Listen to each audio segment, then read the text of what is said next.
Whoa, whoa, whoa.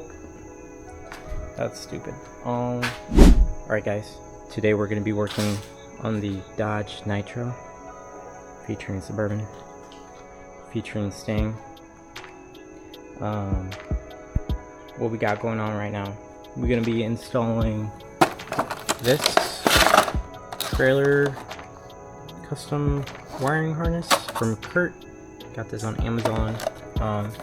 This is a 4-way, but on my hitch here, this is Mopar original, pulled this off the junkyard, but this is a 7-way. So we are just gonna go ahead and tap into this wiring harness, just get the right color codes, but we should be able to use the 7-way, or if we just have a 4-way, we should just be able to plug it into the adapter that's in here. So yeah, let's get right to it. This is what the kit comes with. It comes with a fuse and a power wire. So this is part one. We're gonna get this little box here. It's gonna get constant power. So that's gonna go all the way from the front, the battery under the vehicle, and then towards the back for the little box.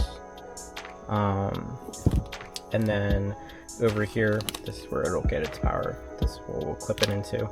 Then over here, this is obviously the 4-pin, and then this, I believe the green one is going to be for the right turn signal. So it's a big pigtail.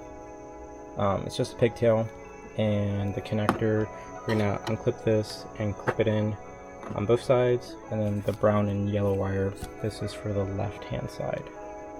So we're gonna go ahead and wire that, ground it, and yeah, it comes with zip ties, little butt connectors, a self tapper, and this is for the battery. The clips, really easy to take off. You just stick a little flathead, pop it off, and then it just yoinks out. But this is the really easy part, don't worry about that. The wiring is just fed right through there, so you don't need to cut a hole or anything like that. It'll be super simple.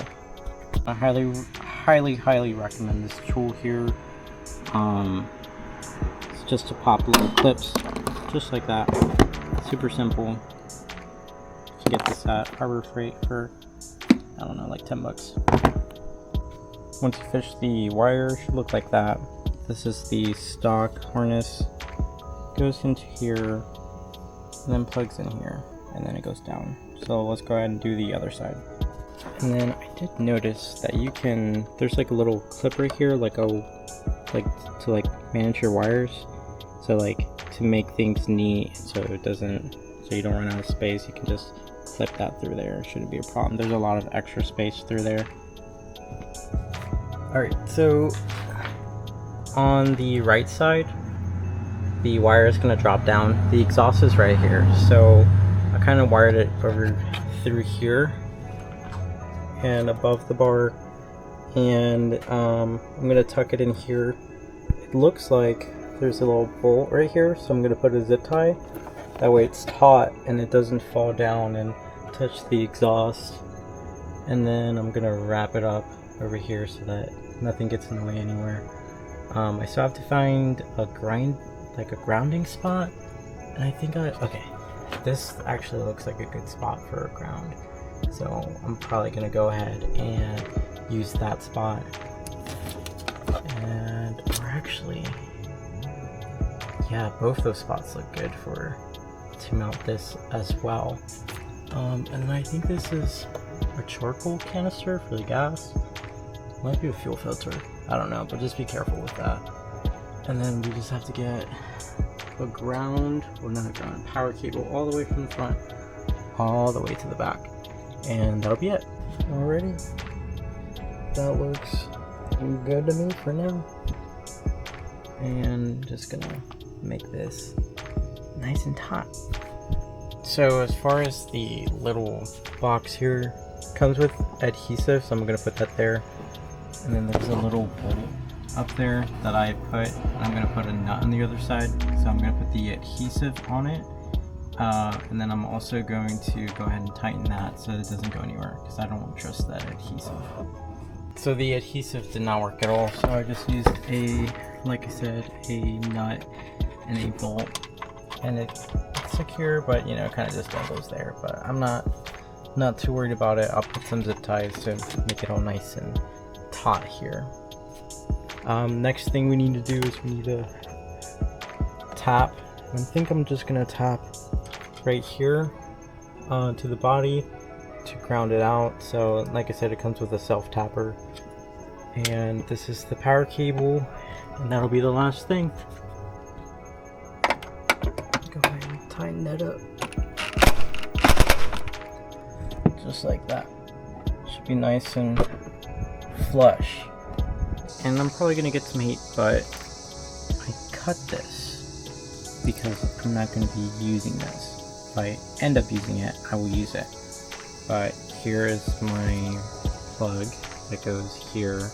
There's a little diagram right there, but basically I'm gonna splice the connector right there into here. That way I have an OEM kind of look, since this is an OEM part. And yeah, it'll just look a lot nicer, I think. But you do whatever works best for you. This is just how I'm doing it.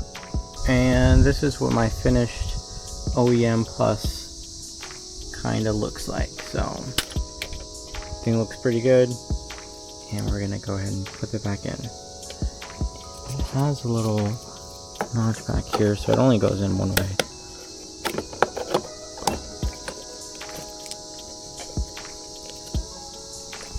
And that's it. Hope you guys can see. Get a little bit of light right there for you guys. What it looks like.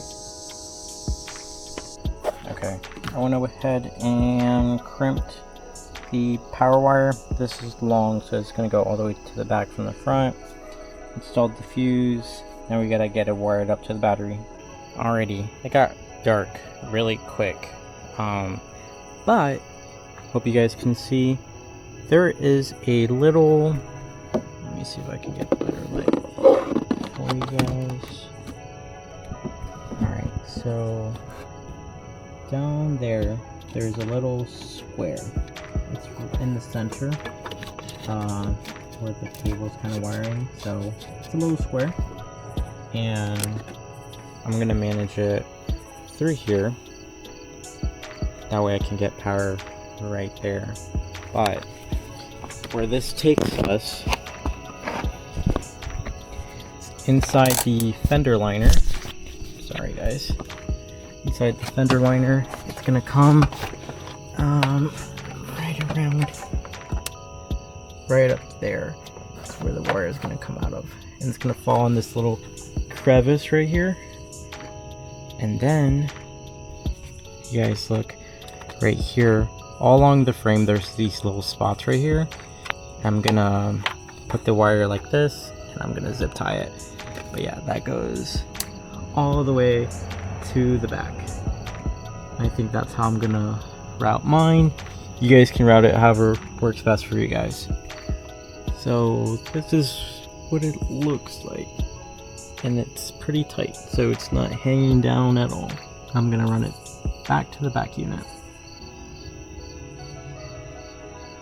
And I'm not too worried about where I placed it, because that wire is pretty low already, and it's pretty tight. So like, the most important thing when you're wiring this is just make sure you don't place it anywhere where there's moving parts. Zip tie, make everything tight so nothing hangs down low or anything like that. So it's starting to rain now, but basically there's the gas tank. That's where I had the wire running through. Goes through this hole. Zip tied it right there, and then from there tucked it in here over the tow hitch, and here it is. And this is where I'm gonna go ahead and cut the wire and make the connection. So this is kind of what my finished product looks like. So through here, over the hitch, I zip tied it right here, and that's where it goes to the box. So everything looks good. And then I don't know if I talked about it, but the adhesive does not stick at all, so I wouldn't even worry about it. Now let's go ahead and wire up the battery. So as far as the battery, there's a nut right there, so should be really simple to get to. Finished product, OEM Plus. This is what we're gonna call it. Can't see any wire. Everything looks good from the factory, quote unquote. Yeah, but I'm excited. Total costs, I spent $40 on the hitch because I pulled it from the junkyard. It's in great condition, sanded it, repainted it, and then the trailer, the Kurt harness, this thing was, I think this was like 70 bucks. Most expensive thing ever. But yeah, that's pretty much it. I already had all my own tools. Really easy. Probably would have taken me 30 minutes if I wasn't recording. But yeah, really easy to do yourselves and to save a lot of money.